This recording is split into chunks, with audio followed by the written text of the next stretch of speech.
Hello et bienvenue dans cette nouvelle vidéo. Je suis super contente de te retrouver pour cette série de 3 vidéos dans laquelle on va vraiment rentrer dans les petits papiers de mon business pour que tu puisses découvrir en fait quelle est la stratégie, quelles sont les stratégies que j'ai utilisées pour avoir mes premières clientes dans mes différents business en ligne. Ça va être une vidéo très pratico-pratique avec plein d'exemples que je vais te donner pour que tu puisses toi aussi implémenter ces stratégies-là dans ton business cette année. J'ai lancé 3 business exclusivement en ligne. Le premier, c'était une formation en ligne pour aider les femmes à entreprendre, comprendre par quoi il fallait passer pour commencer.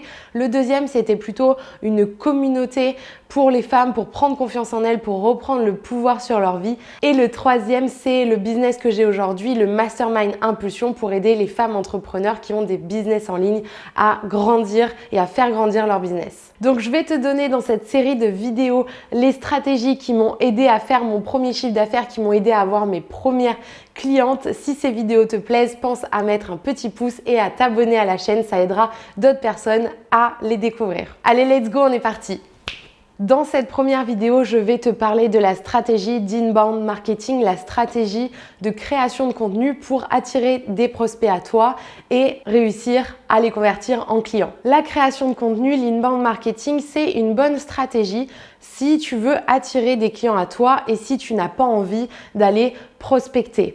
C'est une technique en fait à utiliser si tu as du temps devant toi parce que ça va mettre en fait du temps pour te faire connaître et pour que les personnes viennent à toi, te découvrent et aient envie d'utiliser ton produit, ton service. On en parle beaucoup, c'est une stratégie énormément utilisée maintenant par les créateurs de contenu, par les entrepreneurs et pour moi ça reste une stratégie à coupler avec vraiment une stratégie commerciale de prospection et on en reparlera par la suite. Donc le plus grand bénéfice avec la création de contenu, c'est que c'est les gens qui vont venir à toi, c'est que c'est tes prospects, ta cible qui va venir à toi pour travailler avec toi et qui va te demander comment on peut travailler avec toi. Mais le versant, la problématique de ça, c'est qu'il y a beaucoup de contenu sur Internet, beaucoup de contenu sur les réseaux et qu'il est ultra important pour toi de te démarquer. Et pour ça, tu as beaucoup de possibilités qui s'offrent à toi, dont le personal branding que personnellement j'utilise beaucoup. Mais avant ça, j'aimerais revenir sur la notion de contenu. Comment faire du bon contenu? En fait, pour ça, il faut vraiment que tu aies un positionnement qui soit clair.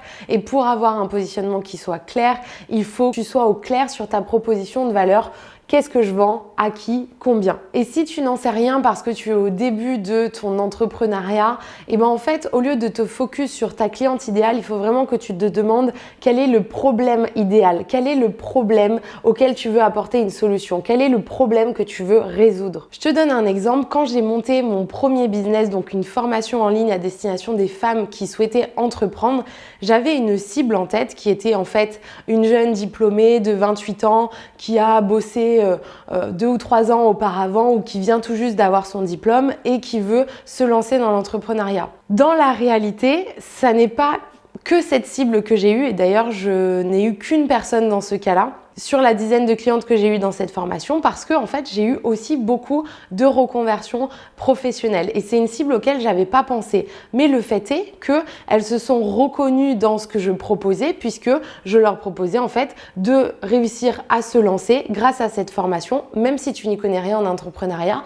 parce que je vais te donner les bases pour vraiment pouvoir mettre un produit, un service sur le marché. Donc finalement, si j'avais continué ce business-là, j'aurais pu encore plus me nicher sur les personnes qui veulent se reconvertir, sur les personnes qui ont une quarantaine, une cinquantaine d'années comme j'ai eu des clientes à ce moment-là. J'aurais pu me nicher sur celles-là exclusivement ou alors j'aurais pu me nicher sur les femmes qui viennent tout juste de sortir d'études et qui ont envie de lancer un projet entrepreneurial. Ou alors j'aurais pu rester sur un positionnement super large qui est déjà un petit peu niché parce que je m'adresse exclusivement à des femmes et de dire en fait dans n'importe quelle position que vous soyez, si vous avez envie d'entreprendre et que vous n'y connaissez rien en entrepreneuriat, que vous ne savez pas par quoi commencer, que vous êtes un peu perdu, venez dans Impulsion Formation. Parce que le problème auquel je répondais et auquel j'apportais une solution, c'était de savoir comment lancer son business de zéro quand on n'y connaît rien. J'ai finalement arrêté ce business-là parce que j'avais aussi mon boulot salarié à côté, mais c'est vrai qu'encore aujourd'hui, je me demande un petit peu vraiment pourquoi j'ai arrêté profondément. Donc si ça vous intéresse que je vous fasse une vidéo à ce sujet-là, dites-le moi en commentaire. En tout cas, pour tous les business que j'ai lancés, à chaque fois, je me suis attachée à me poser les questions suivantes.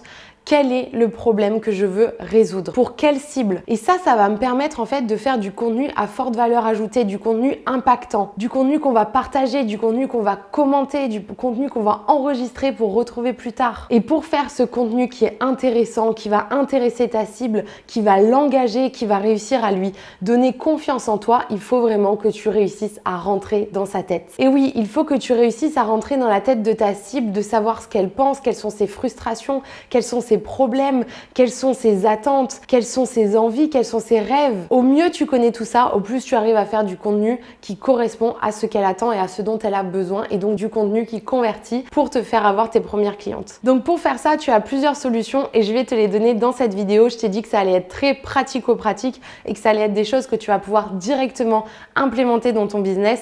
Donc j'attaque avec la première méthode que tu peux utiliser pour vraiment faire du contenu de qualité qui va vraiment convertir tes prospects en clients. La meilleure façon pour moi de faire du contenu de qualité qui va convertir tes prospects en clients, c'est vraiment de faire des interviews client idéal. Qu'est-ce que ça veut dire? C'est aller interviewer, aller prendre du temps de faire des rendez-vous en visio ou en vrai avec des personnes qui pourraient potentiellement être intéressées par ta solution, qui ont le problème en fait que tu veux résoudre, qui rencontrent le problème que tu veux résoudre. Donc pour ça, il faut que tu aies une trame de questions bien précise, que tu saches quelles questions poser qui vont faire avancer ton business. Parce que si tu fais une interview avec, je sais pas, 10, 15, 20 personnes, mais que tu ne poses pas les bonnes questions, ça ne va pas t'aider en fait à créer du contenu de qualité, à mieux comprendre quelle est ta cible et à mieux comprendre comment tu peux l'aider, comment tu peux faire une offre adaptée, comment tu peux faire du contenu adapté. Donc si ça t'intéresse d'avoir cette liste de questions à poser en interview client idéal, je te la donne juste en dessous de la vidéo. C'est cadeau, c'est pour moi, fais-toi plaisir. Donc faire ces entretiens, c'est vraiment hyper bénéfique et c'est vraiment ultra important et c'est la première chose qu'on doit faire en tout business parce que ça va vraiment te permettre de comprendre ce qu'il y a dans la tête de ton prospect, quels sont ses besoins, ses frustrations, ses aspirations, mais aussi ses objectifs, là où est-ce qu'elle veut aller, quels sont ses rêves. Et c'est sur ça en fait que tu vas t'appuyer pour faire ta création de contenu. Et donc dans ton contenu, ensuite ta cible, elle va vraiment avoir l'impression que tu lui parles directement. Quand c'est bien fait, elle va vraiment se dire purée, mais cette personne, elle comprend exactement ce que je ressens, elle apporte des solutions à mes problèmes, elle apporte des réponses à mes questions, j'ai envie de partir avec elle, j'ai envie d'aller acheter son produit, son service. Parce que grâce à tes contenus, encore une fois, elle va être persuadée que tu la comprends, que tu comprends ses problèmes et que tu as vraiment la solution qui est adaptée à ses besoins. Et le but, c'est vraiment qu'à travers tous ces contenus, tu lui inspires confiance de par ta personnalité, de par ta régularité et de par ton expertise. Ensuite, j'ai 4 autres outils à te présenter pour vraiment rentrer dans la tête de ta cible et comprendre en fait quelles sont ses frustrations, ses objectifs, ses besoins, ses rêves. Et la première chose, c'est d'aller sur Quora. C'est un moteur de recherche qui est une vraie mine d'or. Dessus, tu vas pouvoir poser des questions, poser des mots-clés que ta cible potentiellement se pose. Et en fait, en rentrant ces mots-clés, en rentrant ces questions, tu vas voir les propositions de questions par Quora. Et c'est sur ça que tu vas te baser pour choisir tes contenus, comprendre en fait ce qui intéresse les gens et tu peux aussi te servir de ces questions-là comme titre de contenu. En fait, les questions que se posent les gens sur ce moteur de recherche, c'est vraiment les questions certainement que se pose ta cible. Et au fur et à mesure, tu vas venir affiner ça quand tu vas voir ce qui marche le mieux dans ce que tu auras posté sur tes réseaux. Tu peux aussi faire ça sur YouTube. Dans la barre de recherche, tu tapes en mots-clés et tu vois quelles sont les questions associées. Tu peux aussi aller checker les vidéos des personnes qui ont la même cible que toi et regarder les commentaires. En général, c'est une mine d'or d'informations puisque tu vas voir ce qui leur a plu dans la vidéo, ce qui leur a plu dans le sujet abordé, quelles sont les questions qui se posent, est-ce qu'ils ont des frustrations qu'ils partagent dans les commentaires, est-ce qu'ils ont des rêves, des objectifs qu'ils partagent dans les commentaires et bim, toi tu t'en sers pour créer du contenu à partir de ça. Tu peux aussi aller intégrer des groupes Facebook fermés ou ouverts et vraiment, encore une fois, aller regarder les questions qui y sont posées et aussi les réponses qui y sont données dans les commentaires. C'est encore une fois une mine d'informations pour toi pour créer du contenu à partir de ça.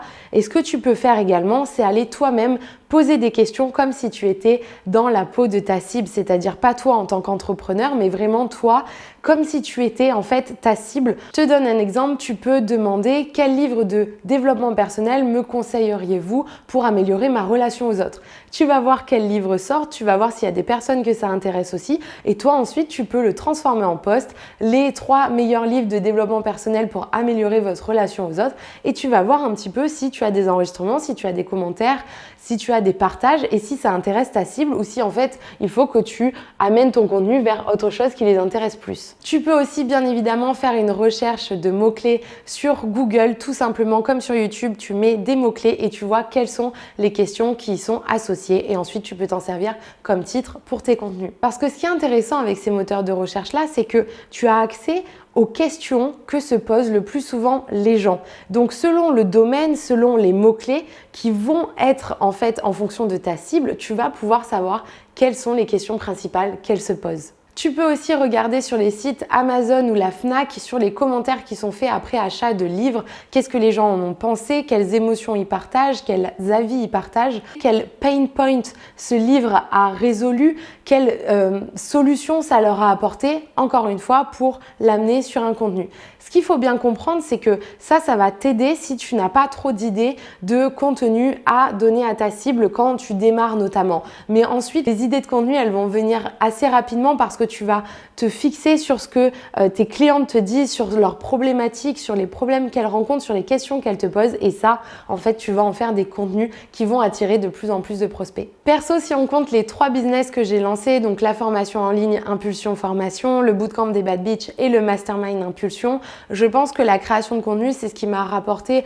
environ 40% de mes clientes. Et pour ça, d'ailleurs, je te recommande vraiment d'avoir une plateforme de contenu sur lesquels tes contenus vont durer dans le temps. C'est une plateforme que moi j'appelle de core content avec des contenus à forte valeur ajoutée et qui vont te permettre d'avoir des clientes sur le long terme, même quand tu pars en vacances, même quand tu es en voyage et même quand tu n'avais pas envie de travailler ou que tu n'étais pas en lancement. Donc les plateformes de core content, ça va être quoi? Ça va être des vidéos YouTube, ça va être du podcast, ça va être du blog, ça va être des contenus qu'on va pouvoir voir dans le temps. C'est-à-dire que si tu tombes aujourd'hui sur cette vidéo, on est en 2022, peut-être que tu vas la voir en 2023, en 2024, mais ça va faire en sorte que tu vas me connaître, que peut-être tu vas me suivre sur Instagram et que ensuite peut-être tu vas vouloir rejoindre le mastermind Impulsion. Donc c'est du contenu que tu vas pouvoir retrouver sur la durée et qui va pouvoir m'apporter des clients sur le long terme sans que j'ai à faire plus d'efforts. C'est aussi des plateformes sur lesquelles tu vas pouvoir prendre plus de temps que sur les réseaux sociaux pour vraiment aborder des sujets phares,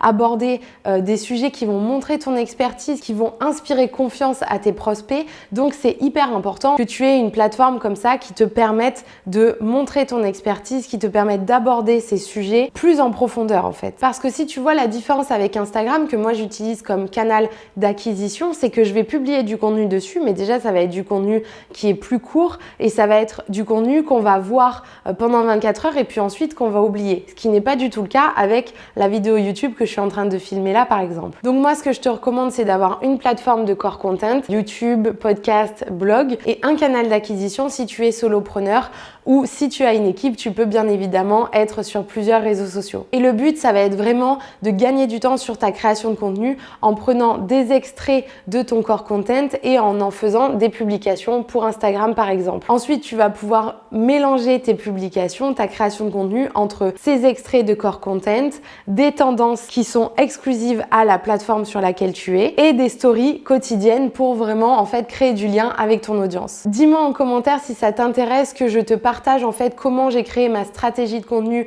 de A à Z, comment est-ce que je m'organise, comment est-ce que je mixe ce qu'on appelle en marketing le bofu, mofu, tofu qui va me permettre de mélanger visibilité et de prouver mon expertise au travers de mes contenus. Dis-moi si ça t'intéresse que je te partage ça, tu me le dis en commentaire. Et je t'invite à regarder la deuxième vidéo que j'ai fait dans ce volet sur comment j'ai trouvé mes premières clientes. Là, dans cette deuxième vidéo, je vais vraiment te parler de la prospection à froid et du mindset qu'il faut que tu développes pour pouvoir réussir à vendre ton produit, ton service en ligne et faire décoller ton business. Je te dis à tout de suite dans cette deuxième vidéo.